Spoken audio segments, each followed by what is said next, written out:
Let's discuss the identity iceberg.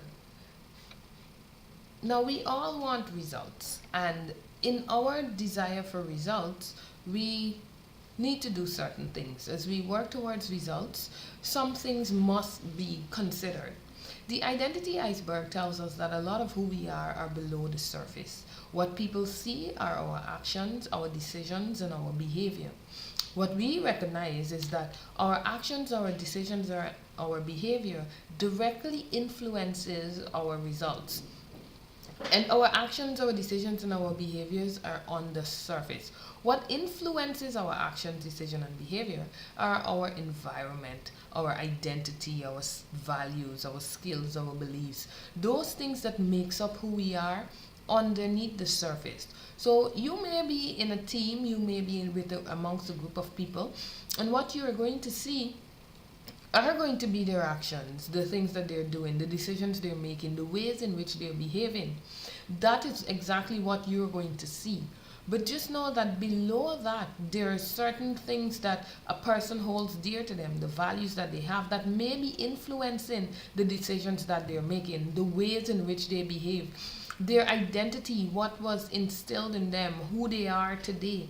All of those things occurring below the surface influences the way we behave amongst other people. And as a result of that, we have to be sure that if we want to change our results, then we have to change our environment to a great extent. We have to think about, who are you? Who am I? And what are some of the things that makes up me as a person? What are some of my values? What are the things that I hold dear to me? On your team, what are some of the values that you have as a team, the things that are dear to you as a team? What are some of your beliefs? Are you testing your beliefs? A belief is generally defined as something that you hold to be true, whether it is true or not. It's not something that you test, you just hold it to be true. And those beliefs that you have, how are they influencing your actions, your decisions, your behaviors? What are your skills? And if you want better results, is there something that you need to do to enhance your skills and abilities? Is there some way that you need to grow in order to have better results?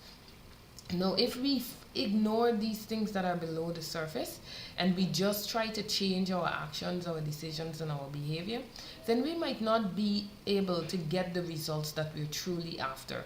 So let's go below the surface when we are looking at understanding who we are and why we're getting the results that we're getting, to really examining these four key areas. And you can also think about some other areas that influences your environment and how that affects the results that you get. Now, a lot of the times we don't want to do this. We don't want to get down and dig deep within us so that we can find the answers that we need to grow because of because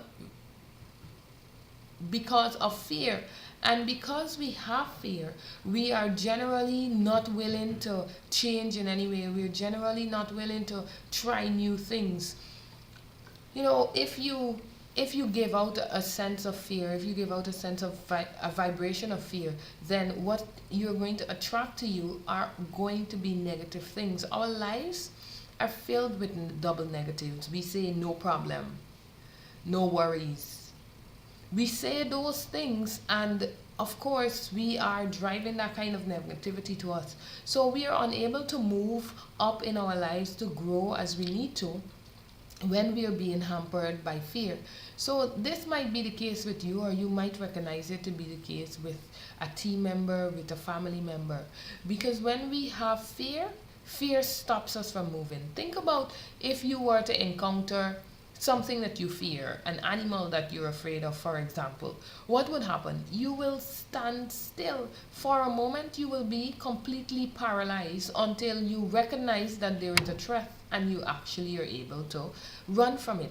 So if we have fear guiding us, then we are not going to be able to be as progressive as we possibly can be, because fear is false expectations appearing real. It is what we project, what we put out there, the vibration that we give off. So we have an expectation that things will not go right. We have an expectation that we are going to be a failure at this. And so because of that expectation, we don't take the steps that are necessary to live outside of our comfort zones. We don't take the steps that are necessary to really change our behavior and grow as a result. So just recognize that fear is false expectation appearing real. It is the expectation that you set out that you're going to get. Now we want to change that around, because change is the only constant, and in order to be able to grab hold of the opportunity for change with both hands, we have got to stand up to our fear. So that is the first reason why people stay where they are. They stay where they are because of fear. They're paralyzed in their current position because of their expectation of something that may not be real. There is also the fact of how we respond to our own abilities and what we believe we can do in our own selves. Now, Mr. Brad Sugars, when he was doing a research for this program, we said people also stay where they are because of self-sabotage. An advertisement for a sales position was put into a newspaper. The first ad that was placed represented the amount of money that was going to be paid to the person who would become the successful applicant. $50,000. The ad read, "Help wanted, $50,000." A lot of people responded to that ad. There were numerous applicants who wanted to be hired for this position.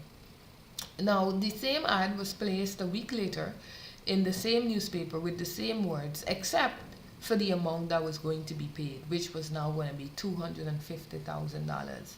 So the ad read, "Help wanted, $250,000." And what was startling to note was that they had less applicants from the first ad. And not just less applicants, but 10 times less the number of persons applied to the second vacancy. And why was that the case? Because people don't have the right amount of belief in themselves to do what is necessary. And so because of self-sabotage, they're always constantly thinking, what if I'm not good enough? What if I fail? What if things don't work out the way that I want them to work out? What if this is a trick?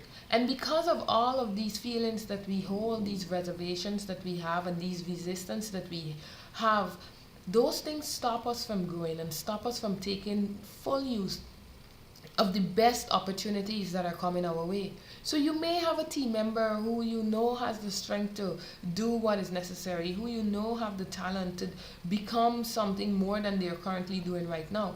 One of the reasons why they are staying where they are and they're not making the needed changes that are necessary would be because of self-sabotage. And if this is happening to you, please recognize it for what it is. It is false expectations appearing real. Do not sabotage your own growth. Instead, open your minds to the opportunity. Be willing to learn and be willing to grow. Do all that is necessary to be successful in your current position, on your current team, and I'm sure you'll get the results that you're looking for. The formula for success. The formula for success says be times do equal have. A lot of us, we know what it is that we want to have. Take 5 minutes and write a list of 5 things that you would like to have. Really think about the things that you'd like to have. And I would like for you to write these in a goal format. So you're going to outline what it is you want specifically. You're going to put a quantity to it. For example, if you want to have a house, you're going to say that you want to have a 2-bedroom house. If it is that you want to have a car, you're going to say that you'd like to have a BMW car. So you're going to be very specific as it relates to what it is that you want and put a measurement to it so you understand how much you're going to need in order to get that. And then you're going to make sure that the things that you want, that they're realistic and that you're really passionate about getting these things. And finally, please ensure that you have a timeline to it. have a deadline by when you should have this thing done. So right now, please take some time and make a list of some of the things that you would like to have. Pause the video. Great. Now that you know what you'd like to have, I want to encourage you. Have you ever thought about who you need to become and what you need to do in order to have those things? So I would like to have a 2-story house, and I'd like to have it by the year 2050. If that is the case, reset. So let's say your goal was that you'd like to have a 3-story house and you'd like to have it within the next 2 years. If that is the case, then who do you need to become? Who do you need to become in order to have what you'd like to have? You need to become a person who saves their money. You need to become a person who invests their money. You need to become someone who is, you need to become, reset. You need to become a client of a bank. That's who you need to become. What do you need to do? You need to have a plan. You need to get a plan. If you don't have a land, you need to go get a land. You need to start doing research about what style and design of house you'd like to have. You need to decide on how much money you're going to put aside every month in order to be able to afford this. Or you may need to go into the bank, set an appointment, and start to get your documents ready for acquiring that loan. It's not enough to just know what you'd like to have, but in order to be successful, you have to know who do you need to become. Define what that I am is going to be, or I am in the process of becoming is going to be. And then what are the steps that you need to take? This is where at the do place where you write down your plan as it relates to the step that you're going to take in order to have what you'd like to have. And you need to begin at once. If you'd like to have the success that you're looking for, whatever success might mean to you, you need to begin at once. Stop putting it off for later and procrastinating. Success is not 1 times wish equal have. It is be times do that's going to get you closer and closer to your dreams. So with each of those, with each of those 5 things that you've listed, you're now going to write, I would like to own a 3-story house within the next 2 years. Therefore, I will become diligent in saving at least $50,000 a month. These are the steps that I need to take within the next few months in order to be able to achieve my goal. I must get registered in order to get a land. I must visit the bank by a certain date. And you just simply make a list of all of the things that you need to do and begin doing them and mark them off as you go along so that you can see yourself progressing towards your goals. In order to be successful, follow this formula. It is proven and tested to get you the results. Be times do equal have. Who do I need to become? What do I need to do in order to achieve the goals that I have for myself?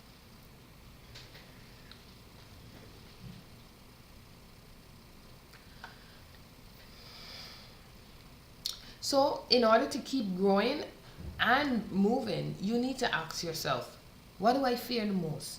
What is the thing that is holding me back from achieving my fullest potential?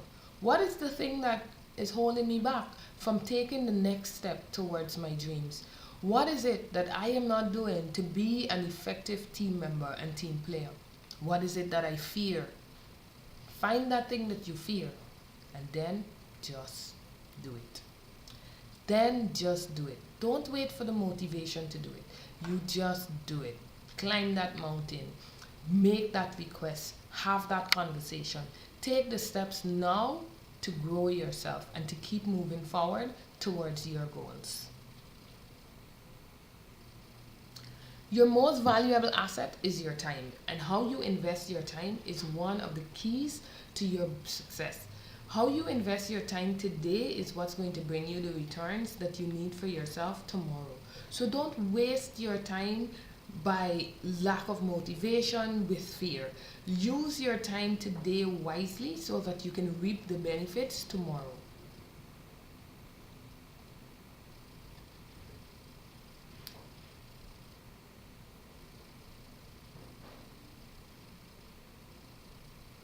Now let's look at how we can win as a team. When we are on reset. Let's look at how we can win as a team.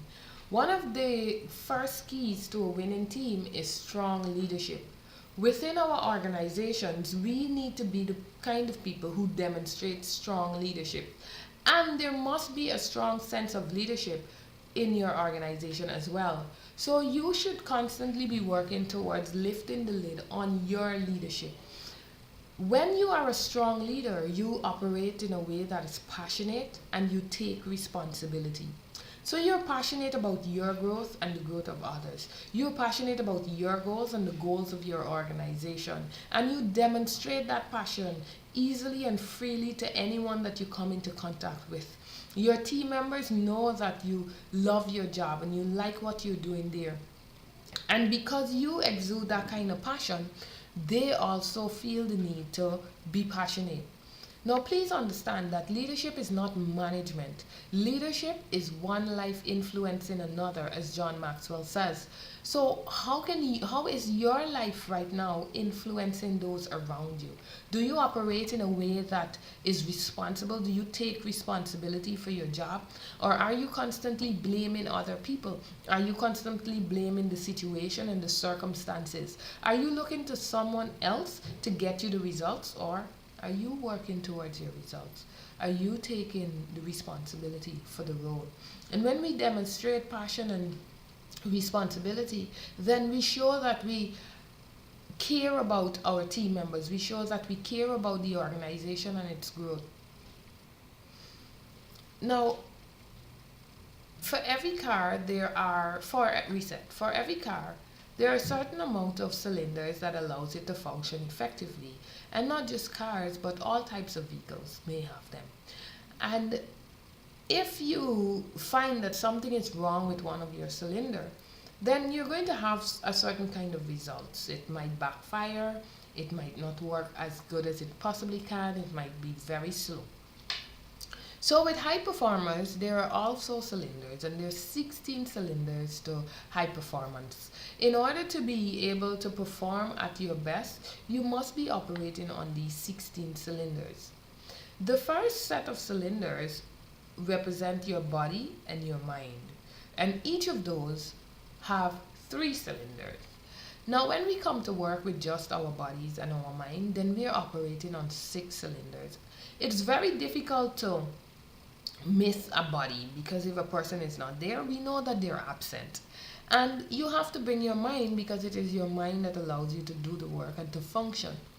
But you're just getting through the day. You're barely making it by. You're so excited for your end period to come, for your shift, for your job, for your day, for the day.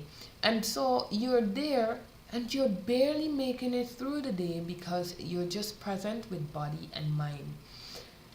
But it's important that we also come to work with our heart and our spirit. Our heart and our spirit represent a whopping 10 cylinders. When we bring heart and we bring spirit to the work, it means that we're bringing that passion, that we're adding value, that we are using all that there is within us to help our organization grow and to help ourselves to grow.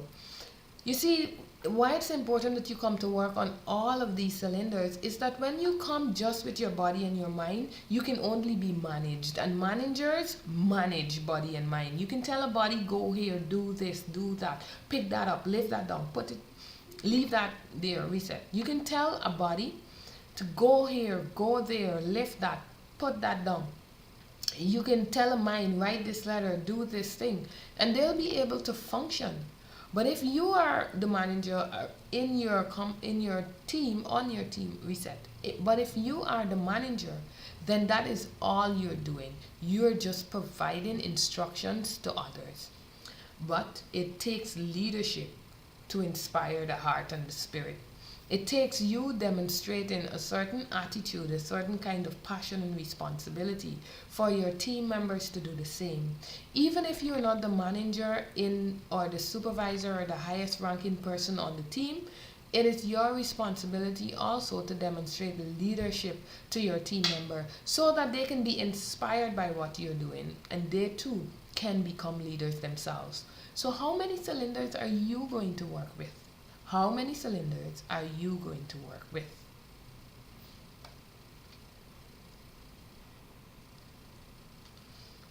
In order to grow, we need pressure.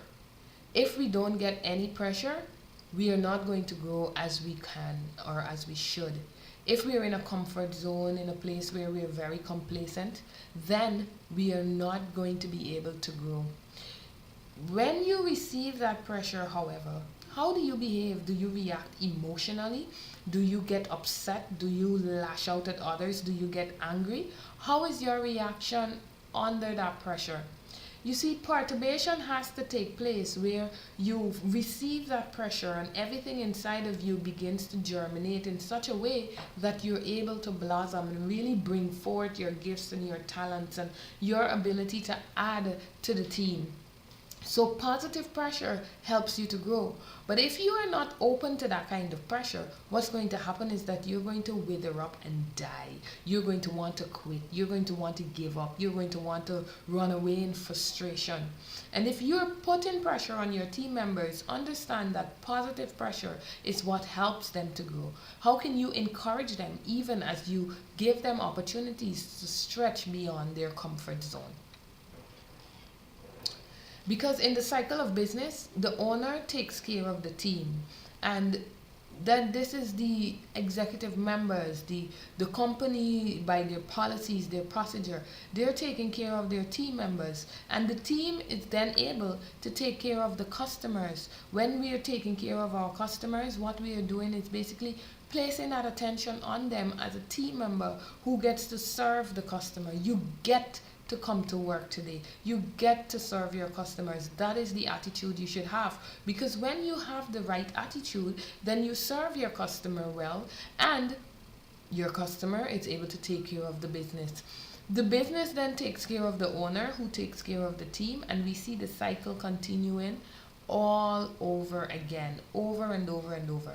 Now, when there is a breakdown in this cycle, it means that the owner is now taking care of the customers, or the owner has to take care of the business, and the team is not functioning as they're supposed to function. So there is a breakdown in the system. Why are you there? Are you there to make life difficult for everyone else, or are you there placed strategically to make things work smoothly? Think about how you've been playing that role in your organization and see what changes needs to take place in order for you to become more effective and a valuable team player. What is your quality of life? Now, quality of life is measured from the bottom up. We have to begin to work on our quality of life, ensuring that we are living the best possible life. And a good way to do that is by, first of all, having mentors and teachers in your field, in your area of growth. Look for someone who is doing the thing that you need to do very well and emulate them. Invite them over to lunch, invite them over to dinner, invite them over to have a conversation, and reward them for the time that they've given you. When you're working with your mentors, make sure that you are accountable, that you do what they're asking you to do, that you take their advice, so that you show them that you value what you're learning and the time that they're invested in you. Do you have a mentor?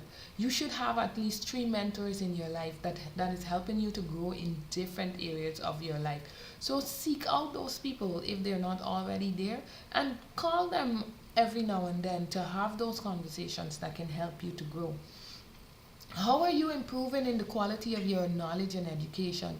What is that like? What is your skill level? What is your experience level? What is your educational level? And if there is still room for you to grow in that place, please take full advantage of that opportunity, because that's how you add value to yourself.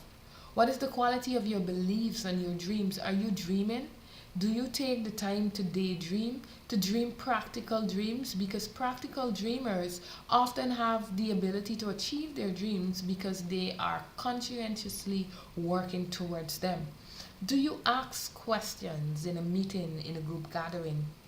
On your team, what are some of the questions coming out? Are people not communicating as they should because nobody's taking the time to ask questions? Are you asking the right questions in order for you to be more effective, in order for you to continue to learn, and in order for you to grow? Think about what are some questions that you need to ask today and start to ask those questions so that you can get the clarity you need to function effectively on the teams that you're on. What is the quality of your decision? Based on the questions you're asking, that's what's going to give you information to make the right decisions. When was the last time you reflected on a decision you made to ensure that it was the right decision? And if it was not, how have you been able to reassess that decision and learn so that the next time you'll be able to make better decisions? What are the quality of the actions you're taking, the things you're doing? Because based on the things you're doing, the actions you're taking, that will influence the results that you get. So the more you pay attention to this particular hierarchy, starting with your mentor and ending at your action, that's what's going to influence the results that you get. So examine your results. What do you see in your life? How are you improving? How are you growing? On your team, what are some of the things that you're able to achieve because of these things? So quality of life comes from quality in all areas, and in these specific key areas to help you to grow and become the person that you really need to be, the leader that is inside of you. So how are you demonstrating strong leadership on your team? Are you the kind of person whose life is positively influencing those around you? Give yourself a score from 1 to 10 of how you feel you're demonstrating strong leadership. And think about ways in which you can take that score one step up or one number up. What are some of the things that you can do in order to demonstrate leadership better? We talked about quite a few things: your reaction to pressure, your quality of life, your cylinders. How many of them are you coming to work with? Do you act with passion and responsibilities? Based on those areas, where would you say you are? And what can you do to improve? Within your organizations as well, or your companies, how is leadership demonstrated amongst your team members? Are they doing the best they can? Are they bringing the best they can? And their answers to these questions, as it relates to specifically the number of cylinders they're coming to work with, may be a reflection of you as well as a reflection of them, a reflection of the company. How can we improve on this in order to become better? So score your company as it relates on a scale of 1 to 10 of how best they're demonstrating strong leadership.